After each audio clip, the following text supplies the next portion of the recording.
श्री कृष्ण जी कहते हैं, शक्तिशाली से कूटनीति से काम लें। जब दुश्मन शक्तिशाली हो तो उससे सीधे लड़ाई लड़ने की बजाय कूटनीति से लड़ना चाहिए। भगवान कृष्ण ने काल्यवन और जरासंध के साथ यही किया था। उन्होंने काल्यवन को मुचुकुंद के हाथों मरवा दिया था तो जरासंध को भीम के हाथों। ये दोनों ही योद्धा सबसे शक्तिशाली थे, लेकिन कृष्ण ने इन्हें युद्ध के पूर्व ही निपटा दिया था। दरअसल सीधे रास्ते से सब पाना आसान नहीं होता, खासतौर पर तब जब आपको विरोधियों का पलड़ा भारी हो। ऐसे में कूटनीति का रास्ता अपनाएं। यह स्पष्ट होना चाहिए कि कौन किधर है। श्री कृष्ण ने कहा था कि कुल या कुटुंब से बढ़कर देश है और देश से बढ़कर धर्म, धर्म का नाश होने से देश और कुल का भी नाश हो जाता है।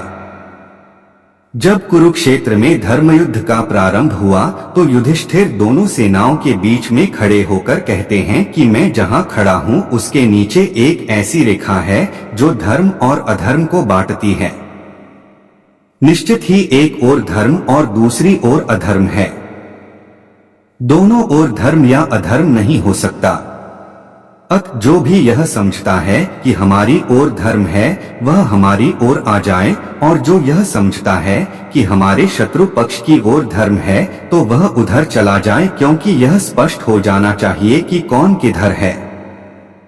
युद्ध प्रारंभ होने से यह स्पष्ट हो जाना चाहिए कि कौन किसकी ओर है, कौन शत्रु और कौन मित्र है। इससे युद्ध में किसी भी प्रकार की कठिनाई नहीं होती है। लेकिन फिर भी यह देखा गया था कि ऐसे कई योद्धा थे जो विरोधी खेमे में होकर भीतरघात का काम करते थे। ऐसे लोगों की पहचान करना जरूरी होता है। संख्या नहीं, साहस और सही समय की जरूरी है। युद्ध या कोई भी कार्य संख्या बल महत्व नहीं रखता, बल्कि साहस, नीति और सही समय पर सही अस्त्र एवं व्यक्ति का उपयोग करना ही महत्वपूर्ण कार्य होता है। पांडवों की संख्या कम थी, लेकिन कृष्ण की नीति के चलते वे जीत गए। उन्होंने घटोत्कच को युद्ध में तभी उतारा जब उसकी जरूरत थी। उसका बलिदान व्यर्थ नहीं गया।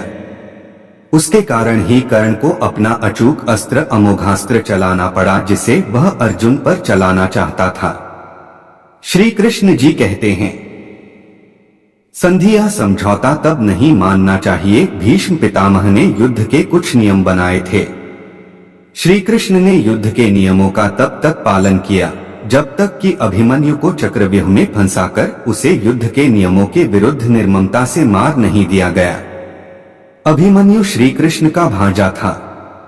श्री कृष्ण ने तब ही तय कर लिया था कि अब युद्ध में किसी भी प्रकार के नियमों को नहीं मानना है।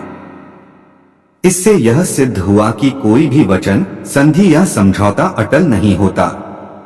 यदि उससे राष्ट्र का, धर्म का, सत्य का, जीवन का अहित हो रहा हो तो उसे तोड़ देना ही चाहिए।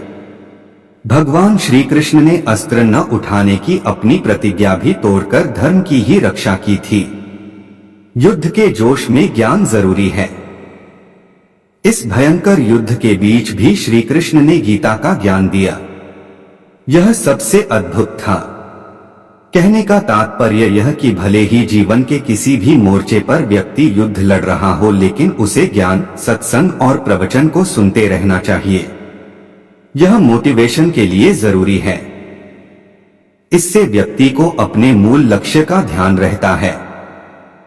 श्री कृष्ण जी कहते हैं, युद्ध की योजना जरूरी है। भगवान श्री कृष्ण ने जिस तरह युद्ध को अच्छे से मैनेज किया था, उसी तरह उन्होंने अपने संपूर्ण जीवन को भी मैनेज किया था। उन्होंने हर एक प्लान मैनेज किया था। यह संभव हुआ अनुशासन में जीने, व्यर्थ चिंता न करने, योजना बनाने और भविष्य की बजाय वर्तमान पर ध्यान केंद्रित करने से। मतलब यह कि यदि आपके पास 5, 10 या 15 साल का कोई प्लान नहीं है तो आपकी सफलता की गारंटी नहीं हो सकती।